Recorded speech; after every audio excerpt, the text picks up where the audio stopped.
Welcome to Chapter 14, Physical Development in Adolescence. Adolescence is that period of time between childhood and adulthood. No longer a child, but not yet a man or woman. And the growth rate is almost as fast as what was going on back in infancy. They have this adolescent growth spurt. Girls begin their adolescent growth spurt around age 10, about 2 years earlier than boys on average. So we have girls' growth spurt starting and stopping 2 years earlier than boys. By the age of 13, boys on average are taller than girls, and that persists for the rest of life. But puberty, we have puberty going on here. That is the maturation of sexual organs. The pituitary gland is signaling in the bodies and beginning to produce sex hormones at an adult level. This chart is in your book on page 355, and it shows the growth patterns for both boys and girls throughout from birth through the end of adolescence. And what it shows is that the girls begin to hit that puberty mark around age 10, but by age 13, as we were just saying, the boys tend to be bigger and taller. Puberty in girls. Menarche is the first period, the onset of menstruation, and how well nourished girls are and how healthy they are has an impact on when they get their period. Heavier girls, or well nourished, or even more than nourished, girls tend to get their periods in a younger age. Girls who are malnourished tend to get it at a later age. This can also be influenced by kids like girls who are anorexic or overly exercised. That can make that happen later and kind of pause it. When we think of like third world countries and places that are less nourished than we are, we're kind of a more affluent country. Those parts of the world, the girls tend to reach their first period and puberty at a later age. Secular trends are patterns that occur over a series of generations, and so how the age of onset of menstruation has changed is kind of a secular trend. Girls are younger and younger when they get that first period. Primary and secondary sex characteristics affect both girls and boys. Primary sex characteristics are the sex organs that directly relate to reproduction. So the primary sex organs in a girl would include the vagina and the uterus. Secondary characteristics in a girl would include breasts and pubic hair. Breasts begin to grow around age 10 and pubic hair about age 11, and then underarm hair tends to grow a little bit later than that. This chart just shows different parts of the world based on economy and socioeconomics and the age of onset of menstruation. So this looks at the average male and the average female. It looks at height. For boys, the first ejaculation, which is actually also called sperm arc, which I actually hadn't heard that word until teaching this course. So that's the first ejaculation would be sperm arc. So this chart looks at penis growth and pubic hair, first ejaculation, and height spurt for boys. And then for girls, it looks at height spurt, breast development, onset of menstruation, and pubic hair. This chart looks at a few other things like first ovulation. It looks at, for boys, when facial hair appears around age 16, the voice lowering around 15. So I just thought this chart added a little bit more background. Puberty in boys. So around age 12, the penis and the scrotum begin to grow, and they become adult size about 3 or 4 years later. As the boys' penises enlarge, other primary sex characteristics are developing as well. The enlargement of the prostate gland, seminal vessels, which produce sperm. So all of that would be related to primary sex characteristics. A boy's first ejaculation, as we said, known as sperm arc, usually occurs around the age of 13. Secondary characteristics for boys: pubic hair begins to grow around age 12, followed then by underarm hair, and then later by facial hair. And then boys' voices deepen as the vocal cords become longer and the larynx becomes larger. So I'd like to make sure we have a conversation in class about early and late bloomers, early and late maturation when it comes to adolescence, because it has a very different impact on boys maturing early or late as opposed to girls maturing early or late. So make sure to check this section of the book, make sure we talk about it in class, because I think it makes for a very good conversation. So in the book, on page 364, there's this chart, how stressed are you? I'd like to have you take this test and then bring your results to class when next time we meet. I'd like to see, kind of have a good discussion on stress and where we're at. And I also think where we are in the semester even can make a difference on this particular topic. Nutrition and food. A lot of changes can happen in diet for adolescents. It's really important to be paying attention to adolescents eating, though, because obesity is an issue, but so is anorexia and bulimia.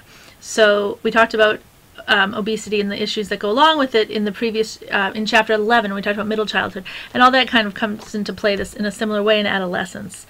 And there's a lot of psychological consequences. Being the fat kid certainly is definitely not the place a child wants to be.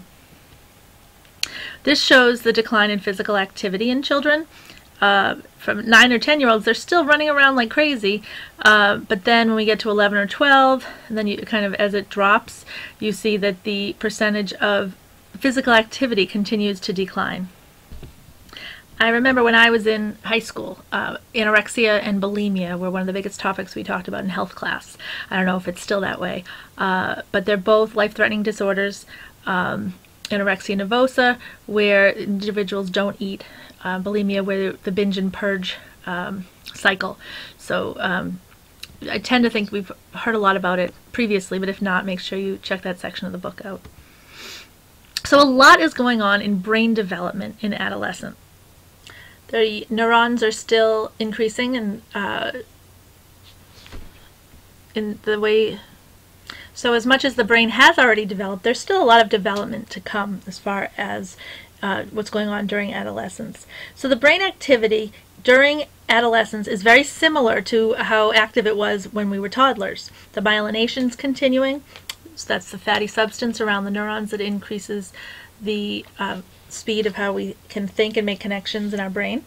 And teens, this is why teens involved in a variety of activities is important. It's important for them to be exposed to all different things. But the prefrontal cortex, that's the part of the brain that makes judgment, realizes consequences, doesn't jump in without thinking first. This area of the brain is not fully developed until the mid-20s. So when you think about the death penalty, and you think about reason, and you think about those kind of things that go on, this is part of why it's such a controversial issue. This shows brain development from 5 years to 20 years. You can just see the amount of gray matter and how that changes as we age and as we develop. In the book on page 362, there's an argument. It says, "The immature brain argument, too young for the death penalty." I'm just going to read you this little passage just to make you think. Just after 2 a.m. on September 9th, 1993, Christopher Simmons, 17, and Charles Benjamin, 15, broke into a trailer south of Fenton, Missouri, just outside of St. Louis. They woke Shirley Ann Crook, a 46-year-old truck driver, who was inside, and proceeded to tie her up, cover her eyes and mouth with silver duct tape.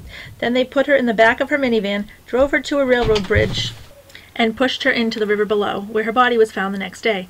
Simmons and Benjamin later confessed to the abduction and murder, which netted them a total of $6. So the issue was these two kids were 15 and 17 years old. Should they be capable of making the right decision and realizing this is not something you do to another human being? So whether or not their brains are fully developed becomes a very controversial issue. During adolescence, we have what's called the internal clock shift. During that time, I don't know if you remember, think back to high school, and you were probably up really late at night, whether you were out with friends or you were on the internet or texting or watching TV, and you probably don't even know why, but you were up much later than you used to be. And then in the morning, you're exhausted. Our clocks shift during adolescence. Our natural clock. I've always thought that elementary school should start earlier and middle school and high school should start later because during adolescence your body wants to be sleeping more in the late morning. Stress.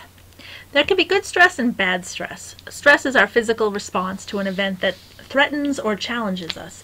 When we think about stress, we usually think about the negative though. Oh my gosh, I have a midterm or a final, or stress about homework or stress about money or work or relationships, but it's also stressful to have positive things such as looking forward to graduation.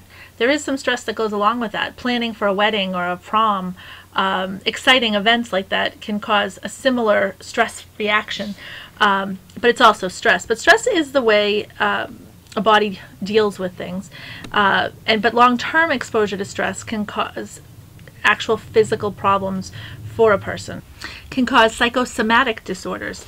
And psychosomatic disorders are issues where what's going on with stress and in the head can actually affect the body. Things like ulcers, it can cause asthma, it can affect arthritis, high blood pressure, and even more life-threatening types of illnesses. So stress has a lot of wear and tear on the body.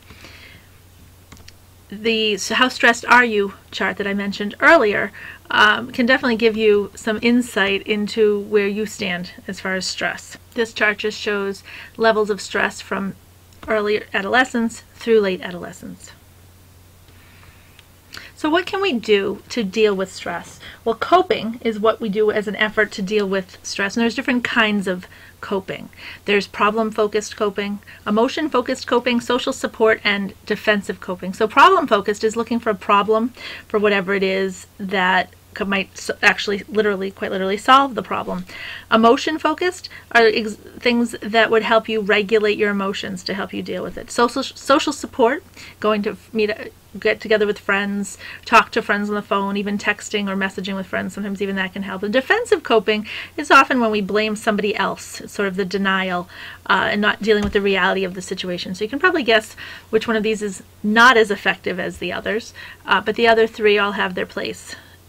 This relaxation response activity is in your textbook.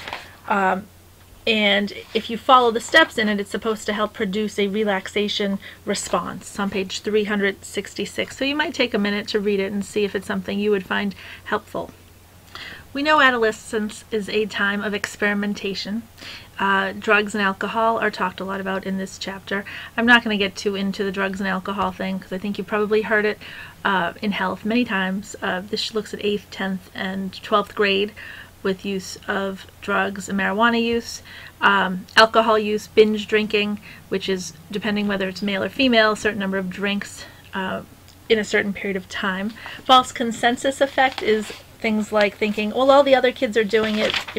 Kids often think everyone else is doing it, which kind of justifies it in their mind, but it's usually not true that as many people are as we think. This chart just looks at binge drinkers versus non-drink, all the way around to non-drinkers for men and for women. Smoking, tobacco, you've probably heard it all in health as a kid, so I'm not going to get too far into that.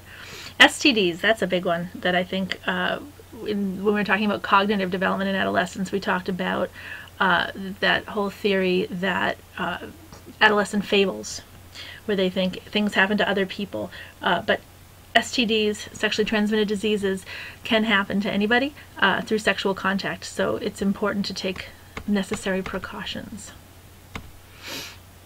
AIDS, and again, the adolescent personal fable, it's important to think about that these things can really happen. This is a list of safer sex practices. It's in your textbook if you want to hit pause and take a look at it, or you can take a look in your book on the bottom of page 371. Here's a nice list of STDs to avoid. One thing to think about STDs, some of them, there are medications and things that people can take, but they can also affect a person's fertility when you think about long-term consequences for our actions. These are the looking back questions. Physical changes, what do adolescents experience? What happens with early and late bloomers? Nutritional needs and concerns. How about stress? And threats to our well-being, and then what about dangers related to adolescent sexual practice? That is the end of chapter 14. Hope you read the chapter.